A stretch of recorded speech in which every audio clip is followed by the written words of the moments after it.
नमस्कार दोस्तों, मेरा नाम है चरणप्रीत। आप देख रहे हैं automation training Hindi.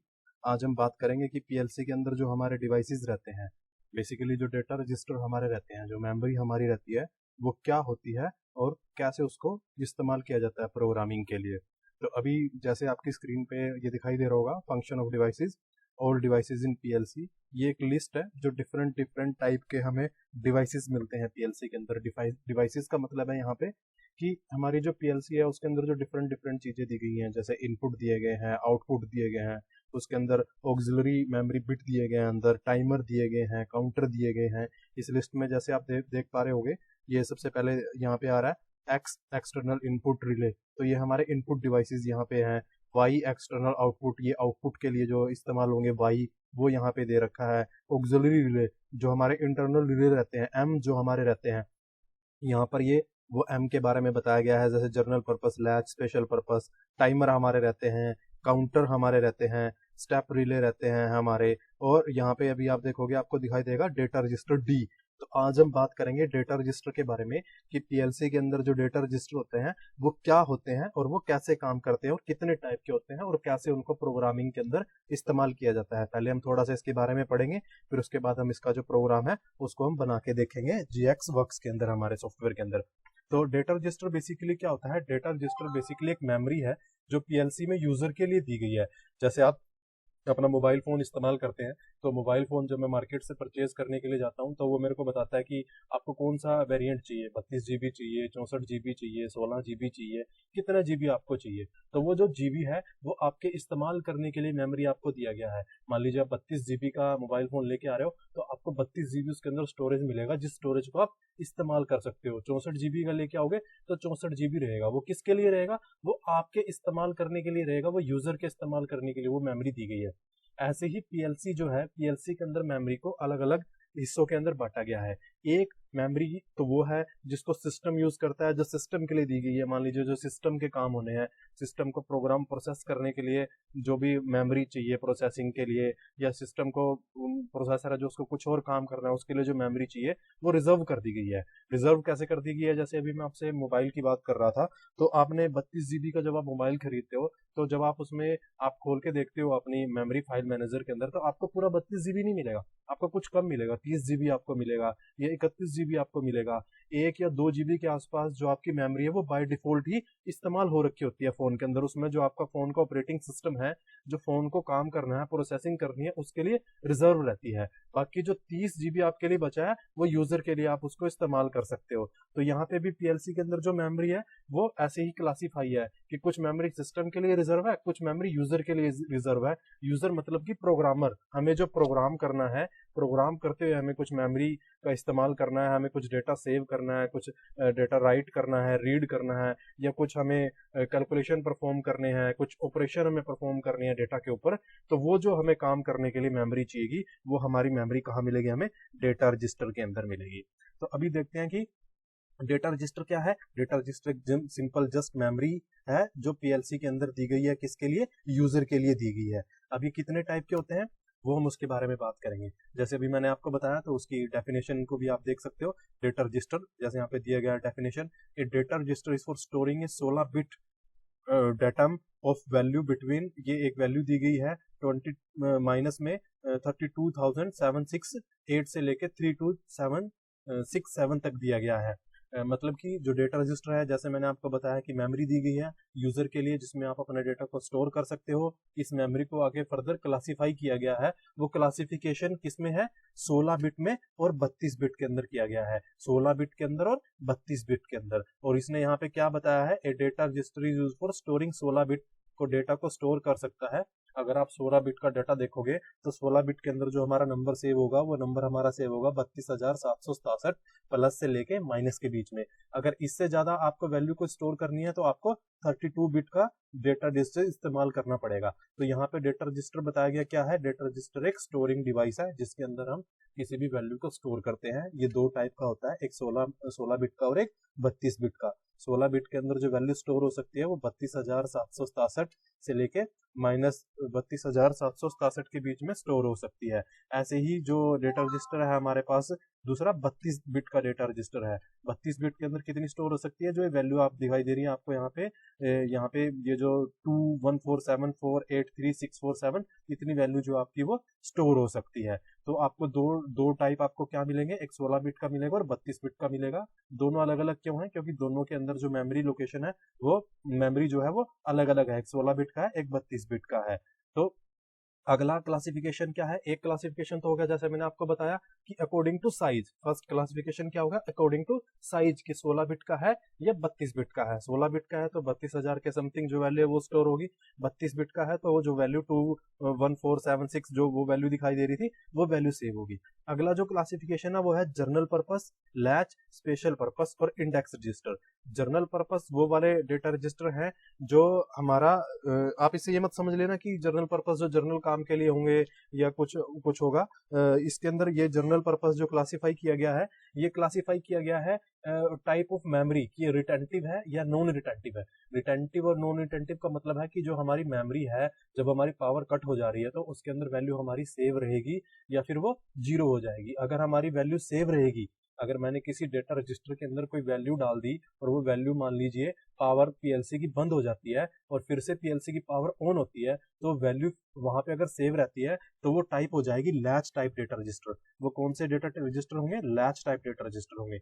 Journal purpose के अंदर क्या होगा, हमारा जर्नल टाइप जो डेटा रजिस्टर होंगे, मान लीजिए मैंने कोई वैल्यू पीएलसी के अंदर स्टोर कर दिया और पीएलसी का पावर वो ऑफ हो गया और फिर से मैं पीएलसी की पावर ऑन करता हूं, तो वहां पे वैल्यू क्या हो जाएगी, जीरो हो जाएगी। वो वैल्यू को स्टोर नहीं रखेगा, याद नहीं रखेगा। एक तरीके से रिटेंटिव और नॉन रिटेंटिव टाइप के जो मेमोरी है उसके अकॉर्डिंग क्लासिफाई किया गया है। स्पेशल पर्पस हमारे स्पेशल काम के लिए होते हैं। मान लीजिए हमें एनालॉग टू डिजिटल कन्वर्जन करना है या कोई स्पेशल कन्वर्जन हमें किसी डेटा फॉर्मेटिंग की करनी है, ठीक है, कोई नंबर हमें कन्वर्ट करना है, तो उसके लिए हमें स्पेशल पर्पस डेटा रजिस्टर दिए गए होते हैं। ऐसे ही इंडेक्स रजिस्टर रहते हैं हमारे, इंडेक्सिंग की जब हम प्रोग्रामिंग करते हैं तो उस टाइम पे ये इस्तेमाल रहते हैं। अब जैसे क्लासिफिकेशन तो हमारा हो गया कि एक 16 बिट का हो गया, 32 बिट का हो गया, ये क्लासिफिकेशन हो गया मेमोरी के अकॉर्डिंग कि हमारा जो मेमोरी का साइज है वो उसके अकॉर्डिंग ये क्लासिफिकेशन हो गया। दूसरा हो गया कि हमें पावर ऑफ होने के बाद वैल्यू को स्टोर रखेगा या नहीं रखेगा। अगर स्टोर रखता है तो लैच टाइप, वैल्यू को स्टोर नहीं रखता पावर के बाद भी तो जर्नल टाइप, अगर वैल्यू जीरो हो जाती है। अब तीसरा क्लासिफिकेशन स्पेशल पर्पस। अब ये पता कैसे चलेगा कि कौन से वाला कैसा है, अब इसने पॉइंट दे रखे हैं, आप देखिए यहाँ पे।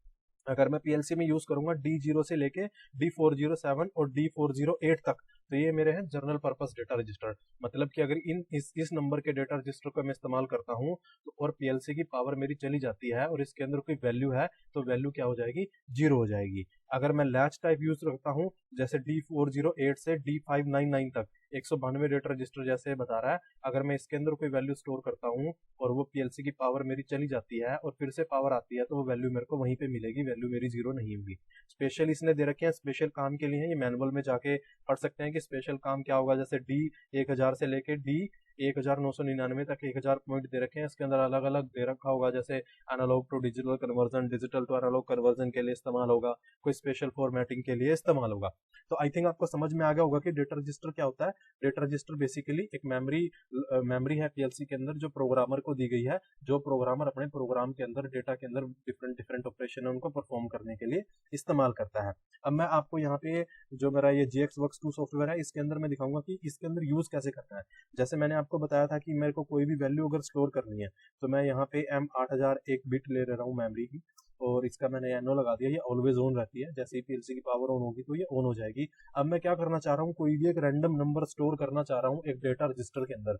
मान लीजिए मैं नंबर स्टोर करना चाह रहा हूँ मूव, मेरे को डेटा रजिस्टर के अंदर किसी भी वैल्यू को राइट करने के लिए इंस्ट्रक्शन का यूज करना पड़ेगा, मूव इंस्ट्रक्शन का, जो किसी भी डेटा मेमोरी लोकेशन के अंदर जो मेरी वैल्यू है, जो भी आपका डेटा है उसको राइट कर देगा। तो मैं यहाँ पे लिखता हूँ मूव स्पेस के एक कांस्टेंट वैल्यू कोई भी मैं ले रहा हूँ, जैसे मैंने 10 ले लिया, स्पेस D0। तो मैं यहाँ पे D0 के अंदर कितनी वैल्यू डालना चाह रहा हूँ, 10 वैल्यू डालना चाह रहा हूँ, मतलब D0 के अंदर मैं 10 वैल्यू राइट कर दूंगा। मैंने टाइप किया MOV space K0 space D0, और ये जो एंटर सिंबल है ये आप जैसे ही आई बटन प्रेस करोगे तो यहाँ पे आ जाएगा। आप जैसे ही आई करोगे, आई बटन अपने कीबोर्ड से प्रेस करोगे तो एंटर सिंबल आपके पास आ जाएगा। यहाँ पे मैं फिर से टाइप कर रहा हूँ move MOV space K10 space D0। तो अभी जो ये 10 है एक कांस्टेंट वैल्यू, ये D0 के अंदर मेरा चला जाएगा और इसके बाद मैंने एंटर प्रेस किया। तो अभी आप देखिए यहाँ पे मूव K0 D0। अभी आपको ये D0 के अंदर कुछ नहीं दिखाई दे रहा होगा क्योंकि ये PLC के अंदर अभी राइट नहीं हुआ है।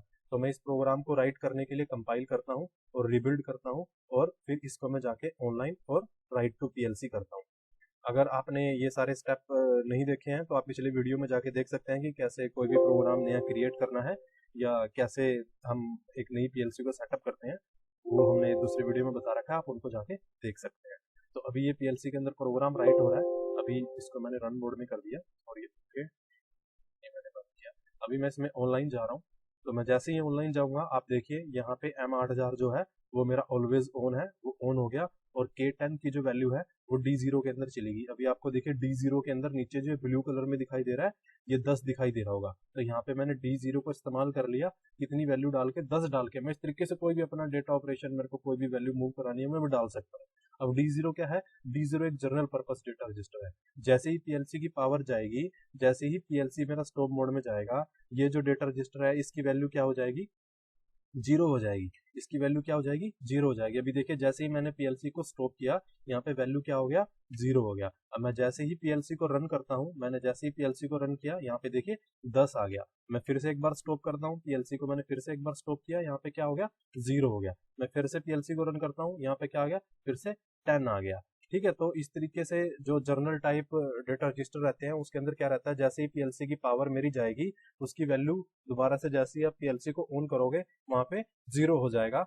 और अगर रिटेंटिव टाइप होगा, हमारा लैच टाइप होगा, तो वहां पे वैल्यू जीरो नहीं होगा। अभी अभी जो मैंने ये आपको परफॉर्म करके दिखाया कि जर्नल और लैच के अंदर क्या डिफरेंस रहेगा, यहाँ पे मैंने PLC को स्टार्ट और स्टॉप किया था, यहाँ पे PLC का पावर ऑफ नहीं किया था। जो M8000 मेमोरी बिट है ये ऑलवेज ऑन रहती है जब PLC रन मोड में रहता है। अगर PLC स्टॉप मोड में चला जाएगा तो यहाँ पे इस वजह से ये बंद हो जा रही थी, तो इस वजह से यहाँ पे जीरो इसकी वैल्यू हो जा रही थी, एग्जीक्यूट नहीं हो पा रहा था क्योंकि ये क्या है, जर्नल टाइप डेटा रजिस्टर है।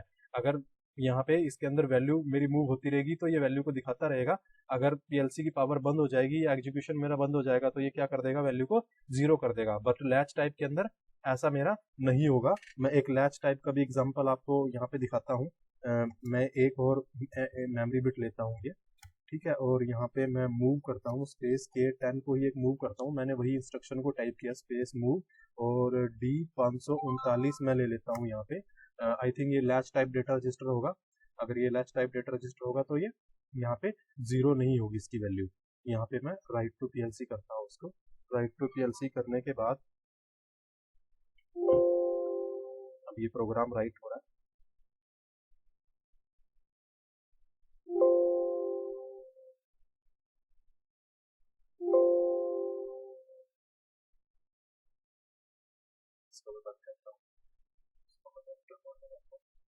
मॉनिटर मोड में देखिए, अभी जैसे ही मैंने मॉनिटर मोड में गया PLC को रन किया तो D0 है उसके अंदर भी 10 दिखा रहा है और D539 है उसके अंदर भी 10 दिखा रहा है। अभी मैं PLC को स्टॉप मोड में करता हूँ, तो जैसे ही मैंने PLC को स्टॉप मोड में किया आप देखिए D0 के अंदर तो जीरो हो गया और D539 में अभी भी 10 दिखा रहा है। क्यों? क्योंकि ये लैच टाइप है, इसके अंदर कोई भी वैल्यू अगर एक बार चलेगी तो ये उस वैल्यू को याद रखता है, चाहे PLC की पावर मेरी चली जाए। PLC की पावर जब नेक्स्ट टाइम आएगी तो आपको वैल्यू वो रिटेन मिलेगी, इसलिए इसको लैच टाइप बोला जाता है। वैल्यू को होल्ड कर लेता है, लैच का मतलब होता है होल्ड करना, ये वैल्यू को पकड़ लेता है। और D0 क्या है, जर्नल टाइप है, इसके अंदर वैल्यू तब तक रहेगी जब तक आपकी पावर रहेगी PLC में। जैसे ही आपकी PLC की पावर तो अपनी वैल्यू को भूल जाएगा, जीरो हो जाएगी। तो ये बेसिकली डिफरेंस है। अभी आप देखिए जैसे ही रन किया तो यहाँ पे 10 और यहाँ पे 10, मैं जैसे ही इसको स्टॉप करता हूँ तो यहाँ पे क्या हो गया, जीरो हो गया, यहाँ पे क्या है 10 हो गया। तो ये बेसिक डिफरेंस है जर्नल टाइप डेटा रजिस्टर के अंदर और लैच टाइप डेटा रजिस्टर के अंदर। आई होप आपको समझ में आ गया होगा। आज मेरे को बताना था आपको कि PLC के अंदर डेटा रजिस्टर क्या होता है। मैं थोड़ा सा ब्रीफ कर देता हूँ और कितने टाइप के होते हैं सब कुछ मैं आपको थोड़ा सा ब्रीफ करता हूँ। डेटा रजिस्टर क्या होता है, एक मेमोरी होती है PLC के अंदर जो यूजर को दी जाती है प्रोग्रामिंग के अंदर इस्तेमाल करने के लिए। दो टाइप की होती है। अब मेमोरी का क्लासिफिकेशन कैसे होगा यार, मेमोरी क्या है, मेमोरी या तो छोटी बड़ी होगी साइज के अकॉर्डिंग या रिटेंटिव नॉन रिटेंटिव होगी। दो ही तरीके से क्लासिफिकेशन मेमोरी का कर सकते हैं, वो यहाँ पे किया गया है। या तो ये 16 बिट का होगा अकॉर्डिंग टू साइज या 32 बिट का होगा। 16 बिट होगा तो 32,000 के समथिंग जो वैल्यू थी उसको स्टोर करेगा, 32 बिट का होगा तो 214 जो एक वैल्यू मैंने आपको बड़ी सी दिखाई थी उसको स्टोर करेगा। और जनरल टाइप होगा तो तब तक वैल्यू रहेगी जब तक पीएलसी की पावर ऑन रहेगी। पावर पीएलसी की गई, दोबारा से ऑन होगा तो वैल्यू आपको मिलेगी 0। लैच टाइप होगा तो वैल्यू अगर आपने एक बार डाल दी, पीएलसी की पावर आपकी चली जाएगी, दोबारा पावर आएगी, फिर भी आपको सेम वैल्यू वहां पे मिलेगी, वो वैल्यू को रिटेन करके रखेगा। तो ये होते हैं हमारे डेटा रजिस्टर। वीडियो अच्छी लगी हो तो आप लाइक कीजिए, सब्सक्राइब कीजिए, और अगर आपको कुछ भी हेल्प चाहिए तो नंबर मेरा नीचे दिया गया है, आप उस नंबर पे मेरे से कॉन्टैक्ट कर सकते हैं। Thank you.